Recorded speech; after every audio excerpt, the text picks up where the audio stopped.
Ekonomi Indonesia dipastikan resesi. Menurut ramalan pemerintah, pertumbuhan ekonomi Indonesia pada kuartal 3 2020 akan berada di kisaran minus 1,1% hingga 2,9%. Sementara, pertumbuhan ekonomi di kuartal 2 minus 5,32%. Resesi dapat diartikan perlambatan laju roda ekonomi dengan kondisi daya beli masyarakat menurun, aktivitas retail dan industri manufaktur tutup, serta naiknya tingkat pengangguran akibat pemutusan hubungan kerja di mana-mana. Itulah sebabnya, pemerintah menggulirkan program pemulihan ekonomi nasional untuk menjaga stabilitas sosial, ekonomi, dan keuangan. Selama ini, program PEN fokus mendukung kinerja BUMN dan UMKM melalui berbagai stimulus pendanaan seperti penundaan pembayaran kredit, penjaminan modal kerja, subsidi bunga, kompensasi dan restrukturisasi kredit bagi pelaku usaha yang terdampak COVID-19. Suhaji Lestiadi, pengamat dan pemerhati usaha mikro, kecil, dan menengah, secara prinsip mengapresiasi kebijakan tersebut. Namun, dari sisi alokasi dana sebesar 2,5% dari PDB, stimulus masih dianggap terlalu kecil.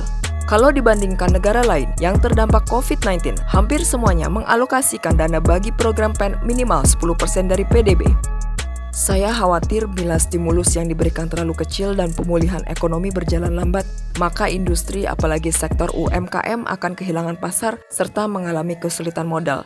Terburuk, ancaman peningkatan jumlah pengangguran yang diperkirakan mencapai 10,7 juta hingga 12,7 juta orang pada 2021, kata Suhaji dalam webinar Senin 28 September.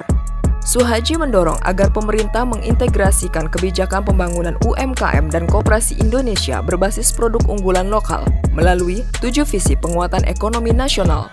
Pertama, melakukan resetting konsep pembangunan ekonomi rakyat ke arah sistem ekonomi yang lebih berkeadilan dan kekeluargaan dengan menempatkan koperasi sebagai soko guru perekonomian Indonesia. Kedua, menyiapkan pembiayaan pandemi bagi koperasi dan UMKM senilai 500 triliun rupiah per tahun hingga 2 tahun ke depan dengan pola channeling yang dijamin lembaga penjaminan. Ketiga, pengembangan produk lokal unggulan dari hulu hingga ke hilir sebagai basis usaha koperasi dan UMKM. Keempat, sinergi dan orkestrasi pembangunan ekonomi rakyat berbasis koperasi dan UMKM dengan seluruh kementerian dan seluruh stakeholders bisnis. Kelima, disiapkan peraturan dan ketentuan pendukung pelaksanaan resetting dan perubahan mindset pembangunan ekonomi rakyat. Ini berisi kebijakan umum, sistem dan prosedur pelaksanaan, reward and punishment yang tegas dan transparan melalui dashboard management system. Imbuhnya. Keenam, adanya scale up usaha dan penguatan digitalisasi bagi koperasi dan UMKM menuju terbentuk marketplace.